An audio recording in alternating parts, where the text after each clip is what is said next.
जय हिंद। आप सभी को स्वागत है अपना यूट्यूब चैनल GKGS अचीवर्स पर।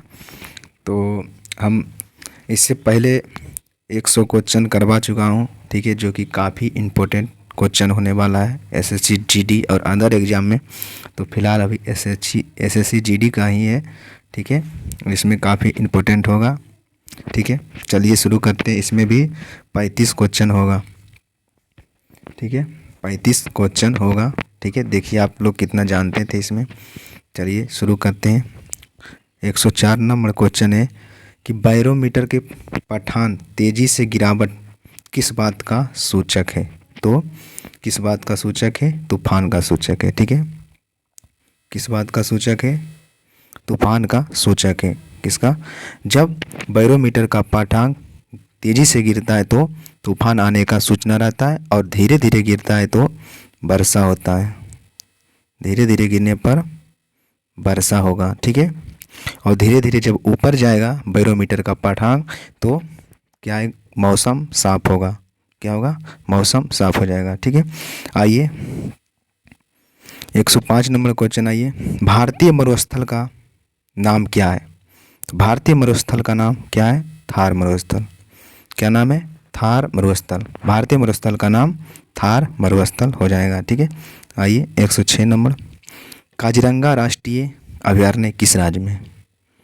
काजीरंगा राष्ट्रीय अभयारण्य कहाँ है? असम में है। काजीरंगा राष्ट्रीय उद्यान असम में एक सींग वाले गेंडा के लिए फेमस है। काजीरंगा राष्ट्रीय उद्यान असम हो जाएगा, ठीक है। यही है भीतरकनिका राष्ट्रीय उद्यान। भीतरकनिका राष्ट्रीय उद्यान, ठीक है, वो उड़ीसा। चलिए आगे बताइएगा। भीतरकनिका उड़ीसा हो जाएगा, ठीक है। आगे आइए। आगे 107 नंबर क्वेश्चन, पृथ्वी अपनी धुरी पर किस दिशा में घूमता है? पृथ्वी अपने धुरी पर किस दिशा में घूमता है? तो पश्चिम से पूर्व दिशा में घूमता है। पृथ्वी अपने धुरी पर किस दिशा में घूमता है? तो पश्चिम से पूर्व दिशा में घूमता है, ठीक है। आइए 108 नंबर क्वेश्चन, उज्जैन किस नदी के किनारे बसा हुआ है? उज्जैन किस नदी के किनारे बसा हुआ है? तो शिप्रा नदी के किनारे बसा हुआ है। कानपुर किस नदी के किनारे है? कानपुर गंगा नदी के किनारे है। कोलकाता किस नदी के किनारे है? तो हुगली नदी के किनारे कलकत्ता है, ठीक है। इलाहाबाद मूसी नदी के किनारे है, इलाहाबाद, ठीक है। बद्रीनाथ जो है अलकनंदा नदी किनारे। बद्रीनाथ अलकनंदा हो जाएगा। क्या हो जाएगा? अलकनंदा हो जाएगा, ठीक है। चलिए आगे चलिए 108 number question. 108 number question, Ujjain किस नदी किनारे? तो शिप्रा नदी किनारे हो गया था। 109 नंबर। आइए, निम्न में से कौन सी धातु बिजली की सबसे अधिक सुचालक है? तो कौन सा है? चांदी है। बिजली का सबसे अधिक सुचालक कौन सा है? तो चांदी है। क्या हो जाएगा? चांदी हो जाएगा। 110 नंबर, गोबर गैस में मुख्य रूप से क्या पाया जाता है? गोबर गैस में मुख्य रूप से क्या पाया जाता है? तो मीथेन गैस पाया जाता है। इसे दलदली गैस के नाम से जानते हैं, और इसका नाम गोबर गैस है। गोबर गैस से निकलता है जिसे मीथेन कहते हैं। ये धान के खेत से भी निकलता है। मीथेन गैस कहाँ से निकलता है? धान की खेत से निकलता है, ठीक है। आइए 111 नंबर, स्वतंत्रता मेरा जन्म से अधिकार है। स्वतंत्रता मेरा जन्म से अधिकार है, इसका नारा किसने दिया था? बताएगा। स्वतंत्रता मेरा जन्म से अधिकार, इसका नारा किसने दिए थे? तो लोकमान्य तिलक दिए थे। किसने दिए थे? लोकमान्य तिलक के द्वारा दिया गया था। लोकमान्य तिलक के द्वारा स्वतंत्रता मेरा जन्म से अधिकार है, जन्म से अधिकार है, इसका नारा किसने दिए थे? तो लोकमान्य तिलक दिए थे। चलिए आगे क्वेश्चन है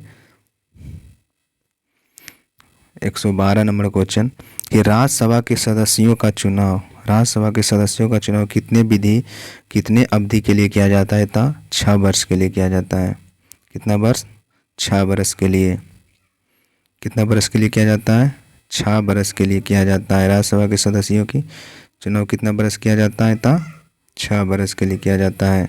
ठीक है, चलिए आगे बताइएगा। आगे क्वेश्चन है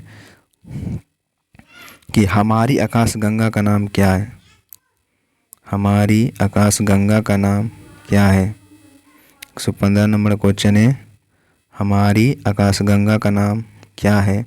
तो मिल्की वे। क्या है? मिल्की वे या दूध मेखला। मिल्की वे या दूध मेखला कह सकते हैं। हमारी आकाशगंगा का नाम क्या है? दूध गंगा या मिल्की वे हो जाएगा। ठीक है, आगे आइए। आगे 115 नंबर में आइए। 115 है, हिंदी भाषा का पहला समाचार पत्र का नाम क्या था? हिंदी भाषा का पहला समाचार पत्र का नाम क्या था? उदंत मार्तंड। क्या था? उदंत मार्तंड। हिंदी भाषा का पहला समाचार पत्र कौन था? उदंत मार्तंड था। उसका नाम क्या था? उदंत मार्तंड था। ठीक है, आगे आइए। 116 नंबर, तुलसीदास रामचरितमानस हिंदी भाषा किस बोली में लिखी गई है? तो अवधी में लिखी गई है। किस भाषा में लिखी गई है? अवधी में लिखी गई है। तुलसीदास कृत रामचरितमानस हिंदी भाषा की किस बोली में लिखी गई है? तो अवधी में लिखी गई है। किस में लिखी गई है? अवधी में लिखी गई है। ठीक है, चलिए आइए। 117 नंबर क्वेश्चन है, हरियाणा के राजकवि कौन कहलाते हैं? हरियाणा के राजकवि कौन कहलाते हैं? तो हरियाणा का राजकवि उदय भानु हंस कहलाते हैं। हरियाणा का राजकवि कौन कहलाते हैं? उदय भानु हंस कहलाते हैं। हरियाणा का राजकवि उदय भानु हंस कहलाते हैं। ठीक है, चलिए आगे आइए। 118 नंबर 118 में आधुनिक ओलंपिक खेलों की शुरुआत कहाँ से हुआ? तो एथेंस से हुआ था। आधुनिक ओलंपिक खेलों का शुरुआत कहाँ से हुआ? एथेंस से। आधुनिक ओलंपिक खेलों का शुरुआत कहाँ से हुआ? एथेंस से हुआ था। ठीक है, कहाँ से हुआ था? एथेंस से, जो कहाँ पड़ता है? यूनान में पड़ता है। एथेंस कहाँ पड़ता है? यूनान में पड़ता है। ठीक है, आइए। 119 नंबर, भारत ने किस खेल में ओलंपिक खेलों को 8 बार स्वर्ण पदक जीता है?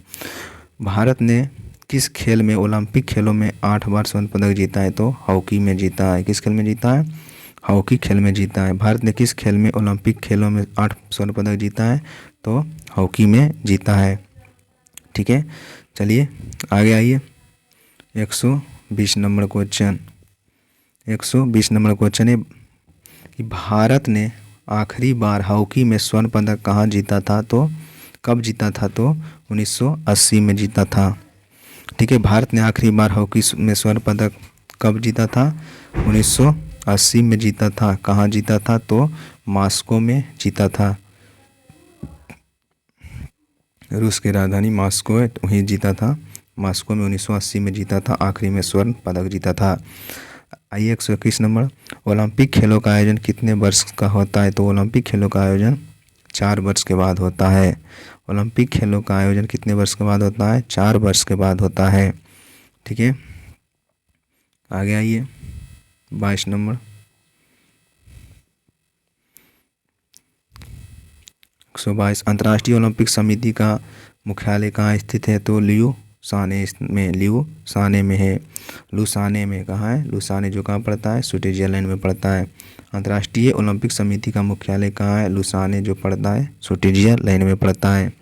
अंतर्राष्ट्रीय ओलंपिक समिति का मुख्यालय लुसाने जो कहाँ पड़ता है? स्विट्जरलैंड में। 123 में आइए। सन 2012 में ओलंपिक खेल का आयोजन कहाँ हुआ था? तो लंदन में हुआ था। 2012 का ओलंपिक खेल का आयोजन लंदन में हुआ था। 124 में आइए। ओलंपिक ध्वज में कितने गोल हैं? ओलंपिक ध्वज में कितने गोले हैं? तो ओलंपिक ध्वज में 5 गोले हैं। ओलंपिक ध्वज में कितने गोले हैं? 5 गोले हैं। ठीक है, 125 में आइए। एक ओलंपिक में सर्वाधिक स्वर्ण पदक जीतने वाला खिलाड़ी का नाम क्या था? एक ओलंपिक में सर्वाधिक पदक जीतने वाला खिलाड़ी का नाम क्या था? तो उसका नाम था माइकल फेल्प्स था।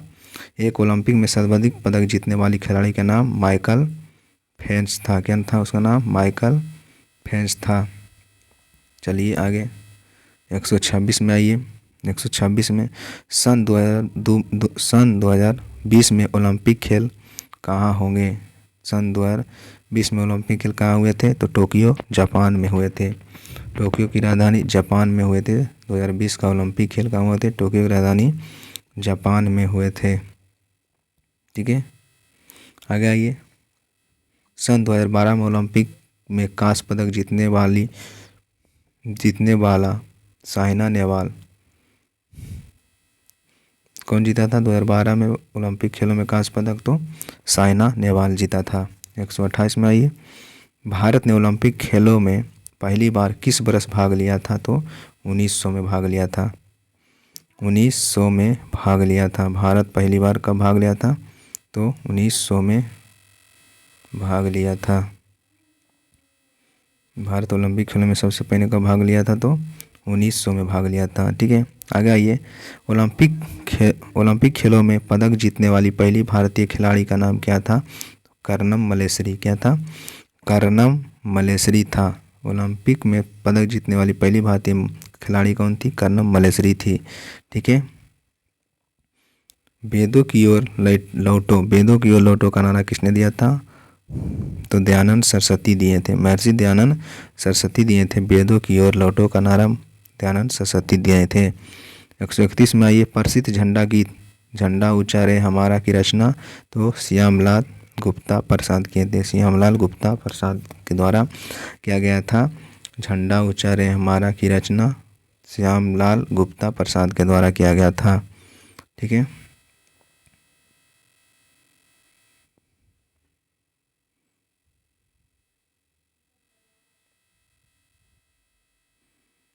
आइए 32 नंबर।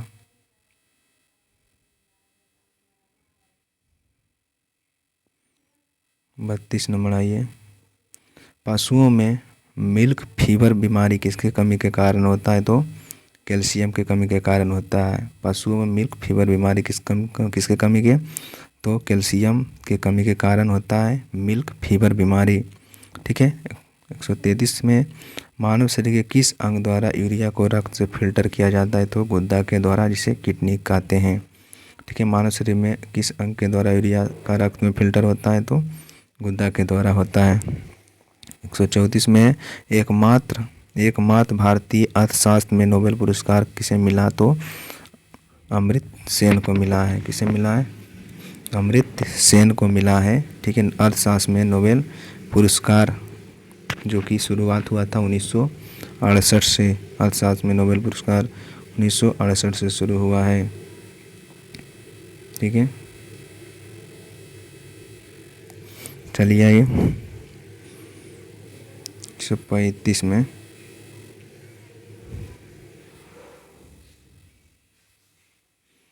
134 हो गया। 135 में आइए। भारत रत्न उस्ताद बिस्मिल खां को किस वाद्य यंत्र के वादक में विख्यात थे, तो शहनाई वादक से कौन विख्यात थे, उस्ताद बिस्मिल खां। और बांसुरी वादक से हरि प्रसाद चौरसिया थे। और तबला वादक से थे डॉक्टर जाकिर हुसैन थे।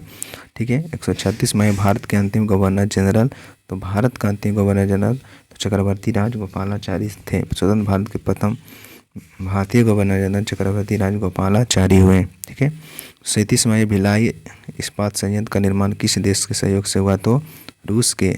भलाई हमेशा किया है रूस को, इसलिए भारत को भलाई किया है सबसे ज़्यादा रूस, इसलिए भिलाई इस्पात संयंत्र कहाँ है, उसका स्थापना किसके सहयोग से किया गया था, तो रूस के सहयोग से। 138 में उत्तरी ध्रुव पर भारत के अनुसंधान केंद्र का नाम क्या है। उत्तरी ध्रुव पर भारत के अनुसंधान केंद्र का नाम हिमाद्री है। क्या नाम है, हिमाद्री है। लास्ट क्वेश्चन आइए। विश्व में माउंट एवरेस्ट पर चढ़ने वाली प्रथम महिला का नाम क्या है, तो जुनको तेवई है। विश्व में माउंट एवरेस्ट पर चढ़ने वाली प्रथम महिला का नाम जुनको तेवई है। ठीक है, इस वीडियो में इतना ही। आगे के लिए फिर वीडियो डाल देंगे। ठीक है, आपको अच्छा लगे तो लाइक सब्सक्राइब जरूर करिएगा। ठीक है।